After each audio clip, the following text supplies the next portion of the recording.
Hello, Psychology of Learning students. So the purpose of this video, I hope it's going to be short, is to just give you a little bit more information about the behavior modification project. And it's not even more information, it's more, I'm going to go through an example that I think will help you. And so it's really important that you watch the video that was posted toward the beginning of the semester first before you watch this one. In fact, you don't even have to watch this one. This is just providing more information for those of you who think you need it, okay? But really the other one is really the one that goes through the main instructions, so make sure you watch that one first.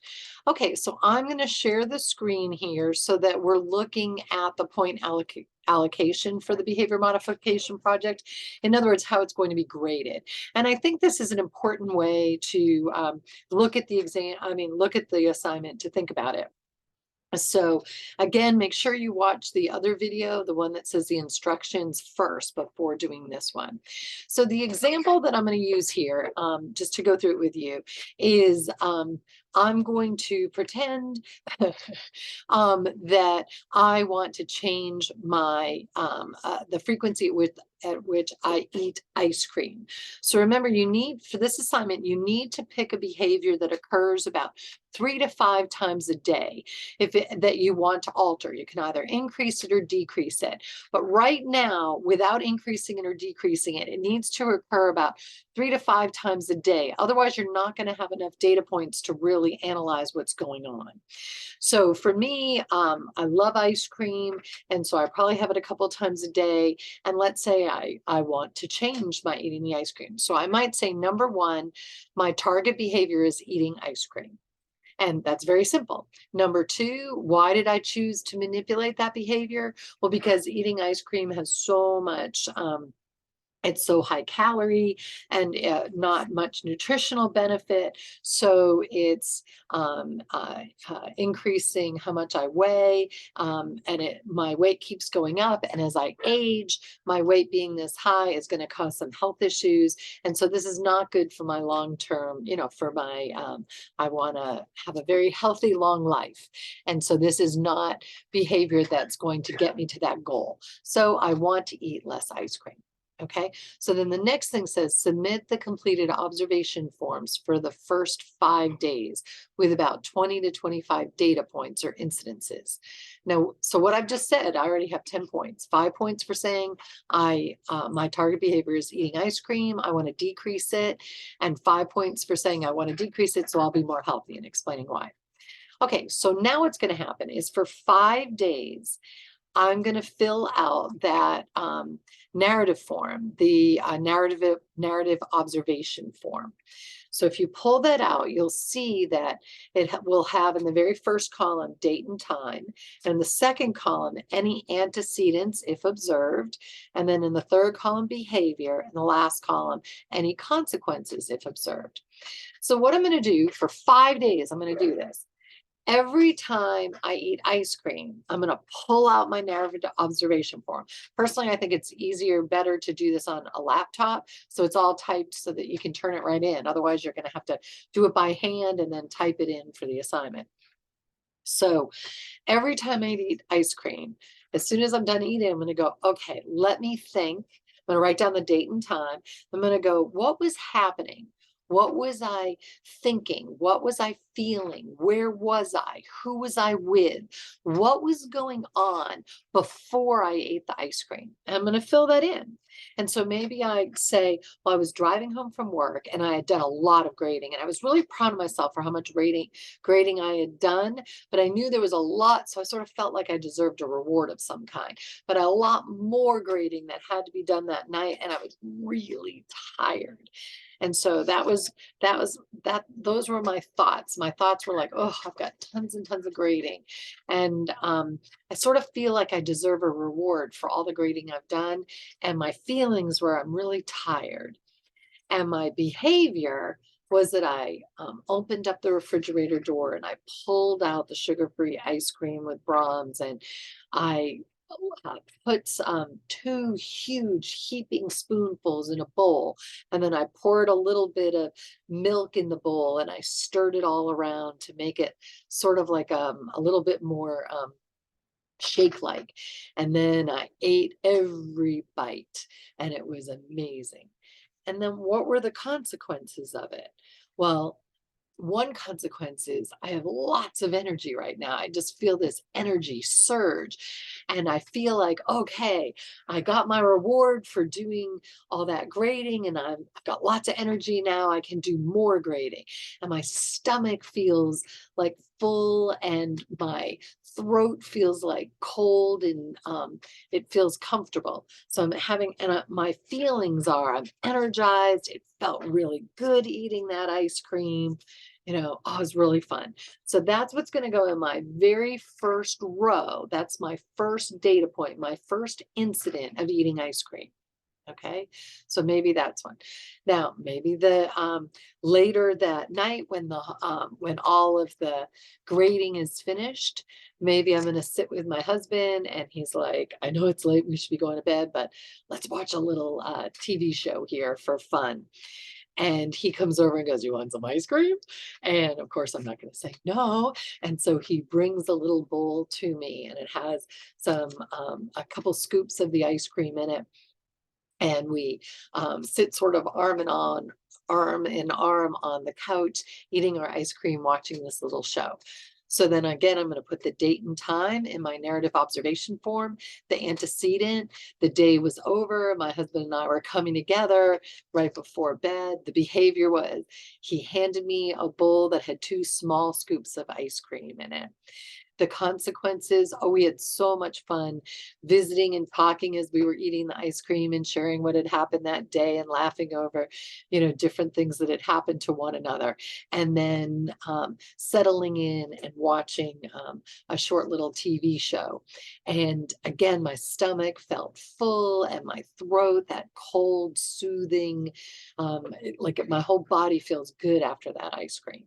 So again, this is the antecedents, the behavior, and the consequences. So that's like a second row. So I'm going to do this for 5 days. So if I'm eating ice cream, let's say 3 times a day for 5 days, I'm now going to have 15 data points, 15 rows on my narrative observation form. And by turning in that narrative observation form, I'm going to earn 5 points. Now comes the cool part. This is where I'm going to interpret this first 5 days using classical conditioning terminology and operant conditioning. Okay, so what I'm going to do is I'm going to look at my narrative observation form very carefully.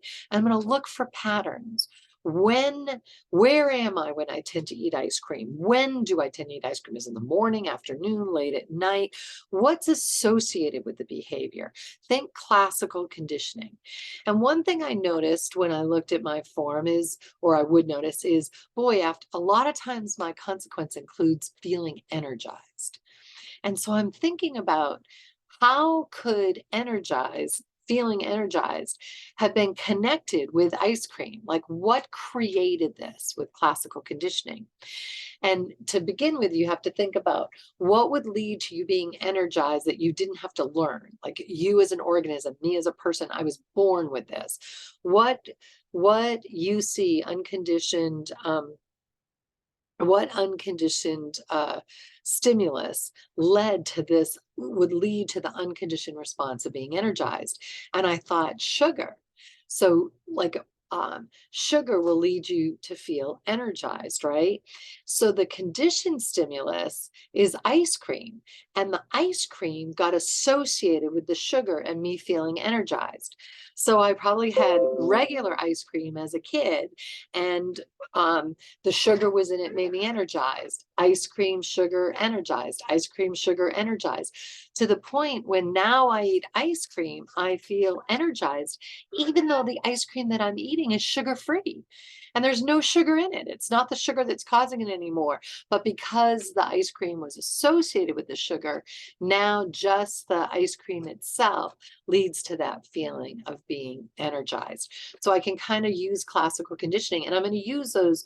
I'm going to say the unconditioned stimulus was the sugar, and the unconditioned response was feeling energized. And the conditioned stimulus was ice cream that had sugar, was ice cream. And the ice cream that I had initially had sugar in it. So it was paired, the ice cream was paired with the sugar that led to the energized, till eventually now even sugar-free ice cream, the conditioned stimulus being ice cream, leads to the conditioned response. Another thing when I look through my whole narrative observation form is a lot of the consequences that I put down is that I have really positive feelings after I've had the ice cream. So I might look back and go, okay, what would lead to positive feelings that's been associated with ice cream?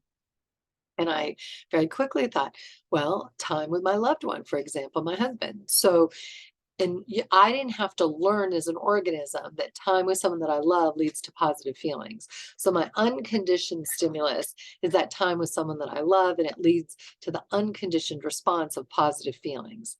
And eating ice cream is kind of a thing that my husband and I do together.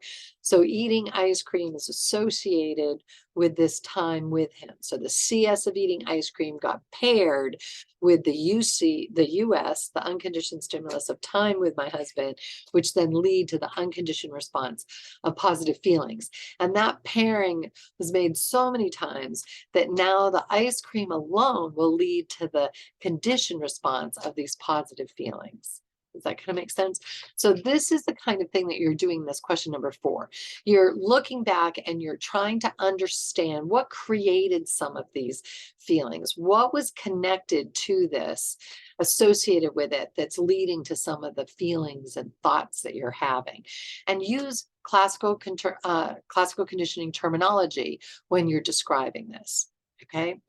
Then, if relevant, and it will be for most of us, use operant conditioning terminology to describe how operant conditioning happened here. So the fact that ice cream tastes so good is a real positive reinforcer for me. I love things that taste good. So when I eat it, it tastes so good. And that's that's a positive reinforcer, the taste of the ice cream. And then talk about the scale that it's, or the schedule of reinforcement that it's on. Every time I eat the ice cream, it tastes great. So that's a continuous reinforcement schedule. Does that make sense? So we're thinking about what created this behavior in the first place. That's going to be your classical conditioning. And then what's maintaining it. So the fact that it tastes so good, that it's still associated with these positive things. How is it being reinforced? What's keeping it there? Because something's reinforcing it to have it stay there. Okay. So you're going to write that all up. That talking about the classical conditioning and the classical conditioning that created it, the operant conditioning that's maintaining it, and using what you've learned in this class, CS, US, CR, UR. Positive reinforcer, negative reinforcer. Was it an FR schedule or was it an FV schedule? Like use all the terms that we've used in this class so that I know that you really understand this material. And that's worth a quarter of the points for the whole thing. It's worth 25 points out of this 100-point assignment. So it's worth a lot of points to really do that. Okay, now you're going to, step number 5, you are going to create a behavior modification plan so that you can do whatever you're going to do, either increase the behavior or decrease the behavior. Okay, now the plan, you have to be using your operant conditioning here.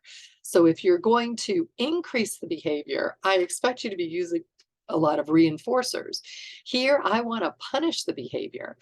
So I'm going to be using positive and negative punishers. You want to explain why you chose the reinforcers, punishers, and compatible behaviors that you did. So you're making this all from your analysis of the narrative observation form from the first 5 days. That's why right now, before you've done the first 5-day analysis, you can't be making up your behavior modification plan.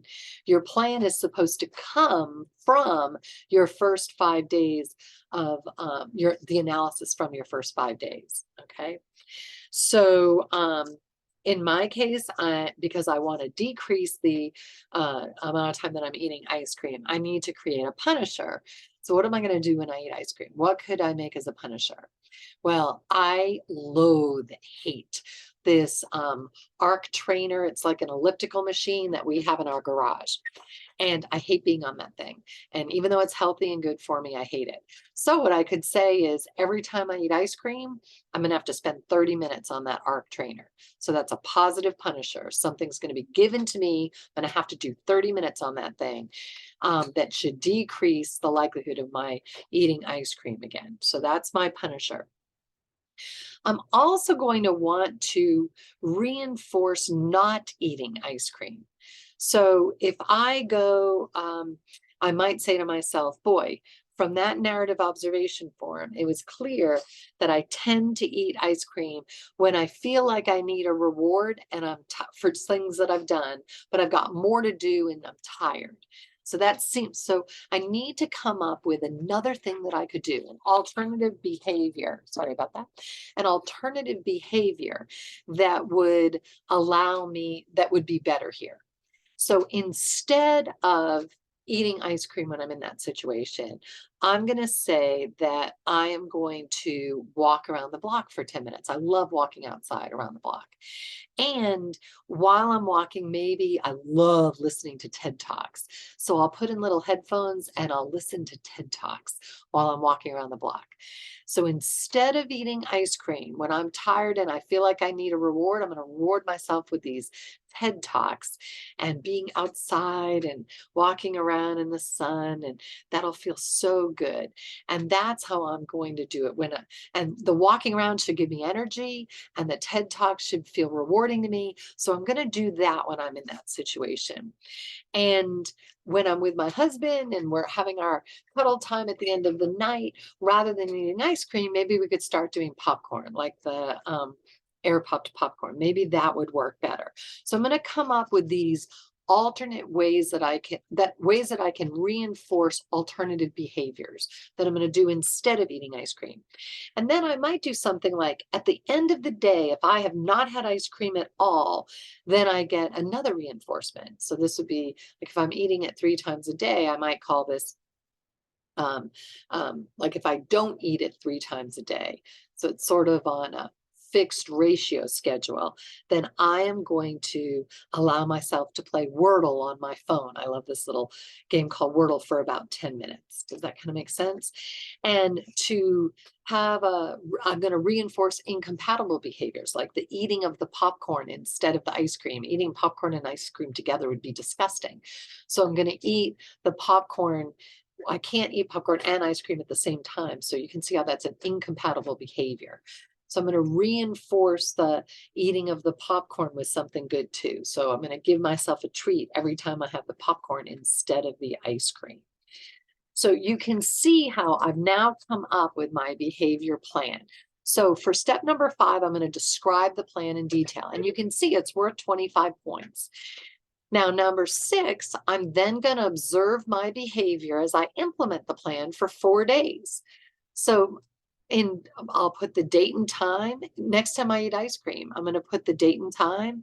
Any antecedents, like I was tired again, my behavior, I ate the ice cream, the consequence, well, then I had to get on the ARC trainer for 30 minutes and it was awful. Does that make sense? So I'm going to be writing down my thoughts and feelings again. So in this narrative observation form for the last 4 days, I'm going to be recording every time I eat the ice cream.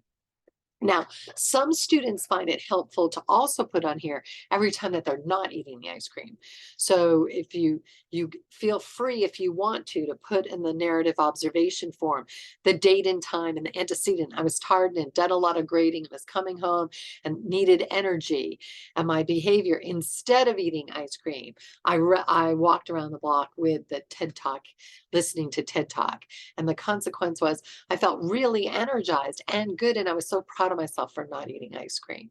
So you're going to create, you're going to record the narrative observation form for the last 4 days when you're implementing your plan. That's worth 5 points. Then you're going to evaluate the extent to which the behavior modification plan was successful. And I don't care whether it worked wonderfully and you never ate another bowl of ice cream again, or it worked horribly and you're actually eating 10 bowls of ice cream now rather than it increased it. That's not going to change your point value at all. What I'm interested here is whether or is your discussion of which reinforcers, punishers, incompatible behaviors were successful and which ones were not, and how likely they are to be maintained. So I might say, you know what, the popcorn thing, it was successful, but we're not going to do it again. My husband doesn't like popcorn. He was like, this, I don't want to eat popcorn at night. I want to keep with our ice cream thing. So that's not going to work.